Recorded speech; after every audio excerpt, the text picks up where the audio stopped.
কখনো কি গভীর রাতে নক্ষত্র ভরা আকাশের দিকে তাকিয়ে ভেবেছেন, আমি কে? কেন আমি এই পৃথিবীতে এলাম? এই যে নিঃশ্বাস নিচ্ছি, এই যে হৃদয় স্পন্দন চলছে, এসবের পিছনে কি কোনো উদ্দেশ্য নেই? আমরা কি কেবল জন্মানো আর মরে যাওয়ার জন্যই সৃষ্টি হয়েছি? না, আপনার অস্তিত্ব এত সস্তা নয়। আমরা এই দুনিয়াকে সাজাতে গিয়ে নিজেদের আসল ঠিকানার কথা ভুলে গিয়েছি। আমরা এমন এক ঘরের দেওয়াল রং করেছি যা একদিন মাটির সাথে মিশে যাবে।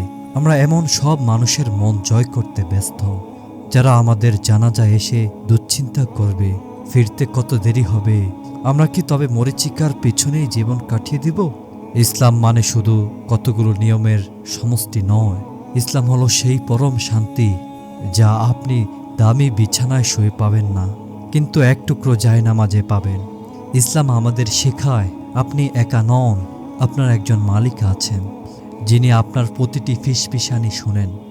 তিনি গণী, অভাবমুক্ত, কিন্তু তিনি আপনাকে ভালোবাসেন। তিনি আপনার তওবার অপেক্ষায় আছেন। আপনার হৃদয় কি শক্ত হয়ে গেছে? ইবাদতে কি স্বাদ পাচ্ছেন না? তবে আজই ফিরে আসুন। এক ফোঁটা চোখের জল দিয়ে আপনার সব অহংকার ধুয়ে ফেলুন। তাকে বলুন, হে আল্লাহ, আমি পথ হারিয়েছিলাম, আমাকে তোমার ছায়ায় ফিরিয়ে নাও। বিশ্বাস করুন, আপনি যখন আল্লাহর দিকে এক কদম বাড়াবেন, তিনি আপনার দিকে দৌড়ে আসবেন। এই সফর শেষ, আমাদের একটাই গন্তব্য, জান্নাত, যেখানে কোনো দুঃখ নেই, কোনো ক্লান্তি নেই। আসুন জান্নাতের পথে আমাদের যাত্রা শুরু করি। আল্লাহ আমাদের কবুল করুন, আমিন।